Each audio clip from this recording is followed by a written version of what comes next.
Marco Antonio Solís, conocido en el mundo entero como el Buki, un apodo que lleva consigo como un emblema desde los días en que su voz comenzó a resonar en los años 70, es mucho más que un ícono de la música latina. Es un símbolo de resiliencia, pasión y talento puro. Este sobrenombre, cargado de cariño y nostalgia, nació cuando formó parte de los Bukis, una banda que fundó junto a sus primos en un pequeño rincón de Michoacán, México. Desde su infancia, Marco Antonio mostró una chispa musical que parecía destinada a iluminar el mundo. A los 11 años, con una mezcla de inocencia y determinación, dio sus primeros pasos en un camino que lo llevaría a convertirse en una leyenda viva, el único artista latino capaz de llenar hasta el último rincón de 4 recintos monumentales, un récord que lo ha inscrito con letras de oro en la historia de la música hispana. Sin embargo, detrás de los reflectores, los discos de platino y los aplausos que han acompañado su trayectoria, hay capítulos de su vida que permanecen envueltos en un velo de misterio, historias de dolor y pérdida que han dado forma no solo a su persona, sino también a las canciones que han tocado millones de almas. Entre sus éxitos más grandes se esconde una tragedia personal que Marco Antonio vivió en carne propia, un eco de sufrimiento que resuena en sus letras y que pocos conocen en profundidad. Ahora, a sus 64 años, este artista inmortal ha comenzado a abrir las puertas de su pasado, revelando secretos que durante décadas guardó en el silencio de su corazón. ¿Te intriga descubrir la vida detrás del mito? Sumérgete con nosotros en este viaje por la existencia de Marco Antonio Solís, un hombre cuya voz ha sido refugio y consuelo para generaciones. Raíces humildes en Ario de Rosales. Marco Antonio Solís vino al mundo en un hogar sencillo en Ario de Rosales, un pueblo pintoresco en el estado de Michoacán, México, donde las calles de tierra y las casas modestas contaban historias de esfuerzo y comunidad.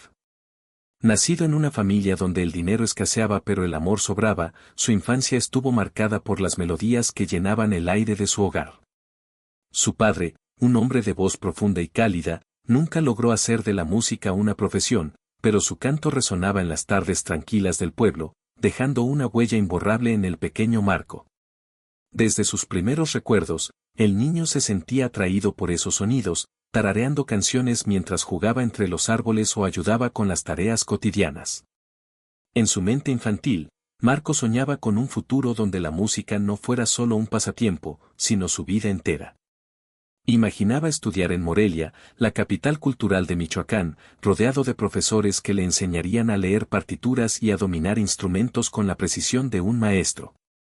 Pero la realidad de su familia era otra, las finanzas apenas alcanzaban para lo esencial, y el sueño de una educación formal se desvanecía entre las necesidades diarias. Sin embargo, lejos de rendirse, ese niño de mirada curiosa encontró en su entorno la inspiración que necesitaba. Las canciones populares que escuchaba en la radio, las serenatas que los vecinos cantaban bajo las estrellas y los ritmos que llenaban las fiestas del pueblo se convirtieron en su escuela improvisada. Un día, con la valentía que solo un niño puede tener, Marco Antonio se acercó a su familia con una petición sencilla pero cargada de significado: quería una guitarra. No era un capricho pasajero, sino el anhelo de alguien que ya sentía la música como una extensión de su ser. Sus padres, conmovidos por su entusiasmo, hicieron un esfuerzo extraordinario para cumplir ese deseo. Cuando la guitarra llegó a sus manos, un instrumento humilde, de madera gastada y cuerdas que necesitaban ajuste, Marco la abrazó como si fuera un tesoro. Pasaba horas rasgueando, experimentando con acordes y creando pequeñas melodías que, aunque imperfectas, llevaban el germen de lo que sería su genialidad. Aquella guitarra no solo marcó el inicio de su viaje musical, sino que se convirtió en el puente entre sus sueños y la realidad que estaba por construir. Una pasión que preocupaba. Desde los 10 años, la dedicación de Marco Antonio a la música era tan intensa que comenzó a inquietar a su padre. No era común ver a un niño tan pequeño inmerso en un mundo de notas y emociones, cantando con una profundidad que parecía superar su edad. Su padre, un hombre práctico y protector, temía que esa obsesión fuera más que una simple afición. En su mente, se preguntaba si algo podía estar afectando el equilibrio emocional de su hijo. ¿Era normal que un niño prefiriera componer canciones a jugar con sus amigos? ¿Qué significaba esa mirada perdida que Marco tenía cuando tocaba su guitarra? Estas preguntas, nacidas del amor y la preocupación, reflejaban el desconcierto de un padre que no sabía cómo interpretar el fuego que ardía en su pequeño. Pero Marco Antonio no estaba solo en su aventura. Pronto, su primo, un joven con una voz poderosa y una personalidad complementaria, se unió a él en esta pasión compartida. Juntos formaron un dúo al que llamaron Solís, un nombre que evocaba su unión familiar y su amor por la música. Lo que comenzó como un juego entre primos en las tardes calurosas de Ario de Rosales pronto se transformó en algo más grande. Cantaban en reuniones familiares, en las plazas del pueblo y en cualquier rincón donde alguien quisiera escucharlos. Sus voces, aún jóvenes y sin pulir, tenían una autenticidad que conmovía a quienes las oían. Los vecinos, orgullosos de sus pequeños prodigios, los animaban con aplausos y palabras de aliento, recordando aún hoy esas primeras actuaciones como el comienzo de algo especial. Con el tiempo, el dúo evolucionó. Primero se llamaron los Solís, luego los hermanos Solís, reflejo de su crecimiento y de la seriedad con la que asumían su arte. Su fama local crecía como una ola silenciosa, extendiéndose a los pueblos cercanos donde su música empezaba a ser solicitada. Esta popularidad incipiente llegó a oídos inesperados. El entonces presidente de México, impresionado por el talento de estos jóvenes de provincia, les ofreció una beca para estudiar en la Ciudad de México. Era una oportunidad de oro, un boleto hacia un mundo de posibilidades que pocos en su situación podían imaginar. Sin embargo, la noticia no fue recibida con alegría unánime. La madre de Marco Antonio, una mujer de corazón tierno y preocupaciones profundas, sintió un nudo en el pecho al pensar en su hijo tan lejos de casa. No más me los llevan y pierdo a mi niño, confesó entre lágrimas, una frase que encapsulaba su amor inmenso y su miedo a soltarlo en un mundo desconocido. Los primeros pasos hacia la fama. A pesar de las dudas familiares, la pasión de Marco Antonio por la música era más fuerte que cualquier obstáculo. Cada desafío, cada no que enfrentó en esos años iniciales, se convirtió en un combustible que avivaba su determinación. Los hermanos Solís siguieron adelante, tocando en cada oportunidad que se les presentaba, desde bodas y cumpleaños hasta ferias locales. Su música, una mezcla de baladas sencillas y ritmos tradicionales mexicanos, llevaba la esencia de su tierra, el olor a tierra mojada, el sonido de las campanas de la iglesia, las risas de un pueblo que encontraba en ellos un motivo de orgullo. Un hito crucial llegó cuando fueron invitados a presentarse en Siempre en Domingo, el programa de televisión conducido por Raúl Velasco, una vitrina que transformaba sueños en realidades para los artistas emergentes. Aquel día, Marco Antonio y su primo subieron al escenario con el corazón latiendo a 1000 por hora. Venían de un mundo humilde, sin recursos para ropa elegante o zapatos pulidos, en sus pies llevaban huaraches, un calzado tradicional que hablaba de sus raíces. Cuando Velasco los presentó, no pudo evitar señalarlo con una sonrisa: miren, vienen con huaraches, pero qué talento traen.